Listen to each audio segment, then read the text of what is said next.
દયની આચાર્યશ્રી, વંદનીય ગુરુજનો તેમજ મારી સાથે અભ્યાસ કરતી નાની મોટી વિદ્યાર્થી બહેનો, આજે અમે તમારી સમક્ષ દમયંતી સ્વયંવરનું નાટક રજૂ કરીશું. મારું નામ ધ્રાંગ્ય સોનાલી છે. આ નાટકમાં મારું પાત્ર ભીમક રાજાનું છે. મારું નામ સુંદરબા ખુશી છે. આ નાટકમાં મારું પાત્ર નિષેધ રાજ્યના રાજા નળ રાજાનું છે.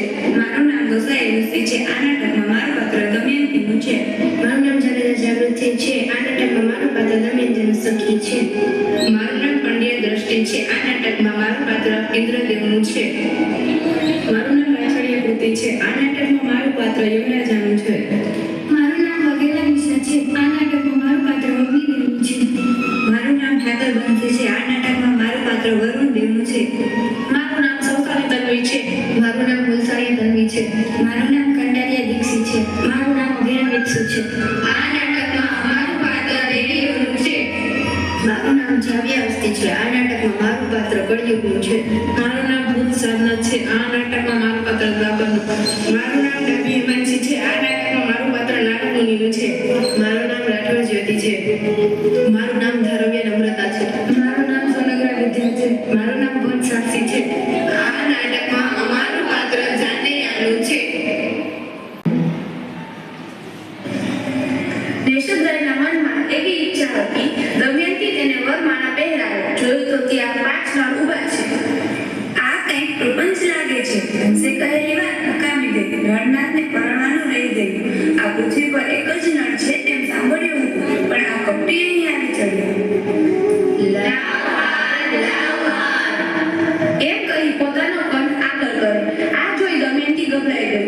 વિપરીત પરિસ્થિતિ જોઈને પાછી પડી. અરે તાજી, જુઓ કેવું આશ્ચર્ય! હું એક નળને વરમાળા પહેરાવા ગઈ ત્યાં તો 5 નળ દીઠા અને હું વિચારમાં પડી ગઈ. એમાં આશ્ચર્ય નથી પુત્રી. તારા વિના કોઈની 5 નળ દેખાતા નથી. કદાચ દેવતા ત્યાં નિરાધાર થઈ ગયા છે એટલે નળનું રૂપ લઈને આવ્યા. દેવોની આંખ પલકારો નહીં કરે, એમના વસ્ત્ર સ્વચ્છ હોય અને તેઓ અંતરિક્ષમાં ઊભા હશે. પિતાની મગની વાત સાંભળી દમયંતી 5 નળ તરફ આવી. પિતાએ દિશા સુજાડી નારીએ નળ શોધી કાઢ્યો. દમયંતી જ્યાં વરમાળા પહેરાવા ગઈ ત્યાં નળના રૂપમાં ઇન્દ્ર આગળ આવ્યા. એક કપટી નળ આગળ આવે, વરમાળા પહેરાવા પોતાનો કંઠ આગળ કરે. ફરી આવી બનાવટ નહીં થાય, પણ ફરીથી દમયંતી ગભરાઈ ગઈ. ઇન્દ્રએ અગ્નિને મનોમન શાપ આપ્યો. વાંદરા જેવો મુખ થઈ ગયો. અગ્નિએ જાણ્યું કે આ કામ ઇન્દ્રનું છે એટલે તેને શાપ આપ્યો. મહારાજ, તમે નીચમુખા થજો. વરુણે પણ યમને મનમાં શાપ આપ્યો. તમે માંજર મુખા થજો. યમે અંતરમાં એવું ઈચ્છ્યું કે વરુણનું મુખ શ્વાન જેવું થશે. રીંછ, વાંદર, શ્વાન, માંજરને જોઈ દમયંતી કહે, વાહ, ચારુડાવર! આપણે સૌએ ખોટો વેશ લીધો. શા માટે લોકોમાં હાસ્ય પાત્ર થાઓ છો? આપણે અંદરો અંદર શાફો કરીએ. દમયંતી ફરી ત્યાં આવી. એક સમાન 5 નળ શોભી રહ્યા હતા. ત્યારે દમયંતી મનમાં વિચારે છે, કોને વરીએ, કોની ઉપેક્ષા કરીએ, વરમાળા કોને આરોપીએ? રાજકુમારો જોવા ભેગા થયા હતા. માત્ર એક જ નળ દેખાય છે. નારાયણ ખરી બુદ્ધિમાન છે. દેવતાનું માન મુકાવ્યું. ચારેયને પ્રણામ કરીને પૂછ્યું, તમારા તાતના શા નામ છે? લોભમાં વાત થાય એ વાત ગમતી નથી. વિશે અમારા તાતનું નામ છે. આ સાંભળી દમયંતી વિસામણમાં પડી ગઈ. સખી તેની સામે જોઈને હસે છે. શું ઘેલા થયા? શું કપટ રૂપને માની લીધા? બીજા પુરુષો પણ રૂપવાન છે. ચાલો હું તમને દેશ દેશના નામ કહું છું.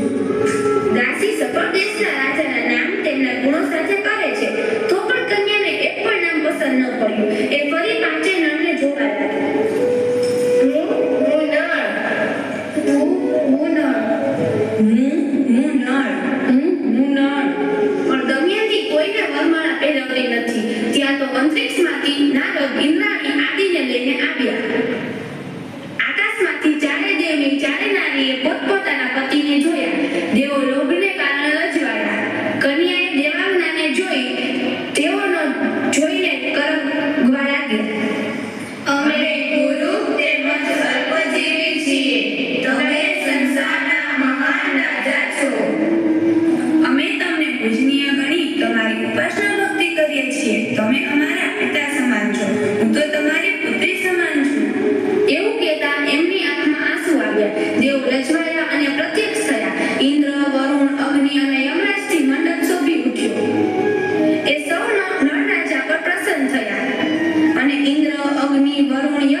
આપ્યો.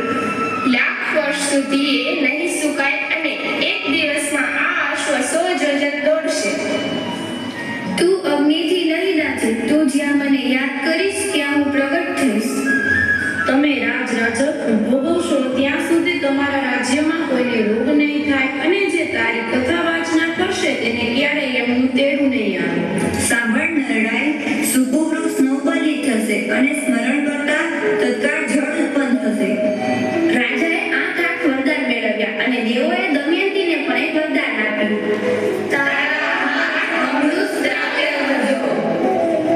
દેવતાની સર્વોએ સ્તુતિ કરી પછી દેવો વિમાનમાં બેસી સ્વર્ગમાં ગયા. રાજા સાધુ સર્વે રહ્યા પણ અદેખા લોકો ઉઠીને ચાલ્યા ગયા.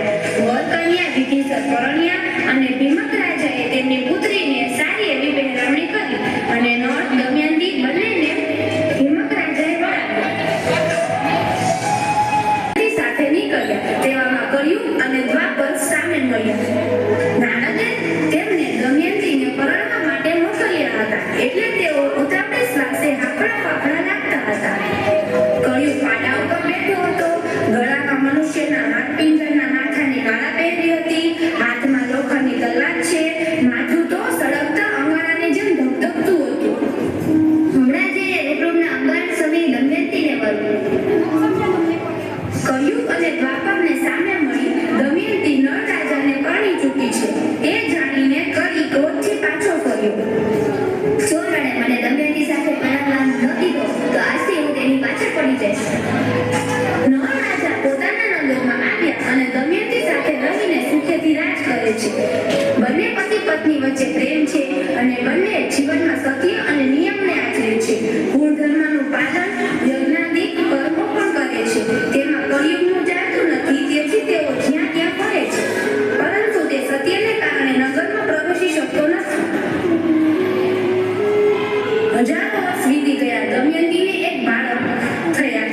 તેનાથી આંગણું શોભી રહ્યું હતું. જળ આપો. સંધ્યા સમયે નળ રાજા જળથી પગ ધોતા હતા ત્યારે પગની પાની કોરી રહી ગઈ. કળિયુગને નળમાં પ્રવેશવાનો મોકો મળી ગયો. ત્યારબાદ તે પથારીમાં સૂવા જતા હતા ત્યારે તેમના સર્વે અંગોમાં કળિયુગ વ્યાપી ગયો અને નિષદનો રાજા નળ ભ્રષ્ટ થયો. હવે નળના પિતા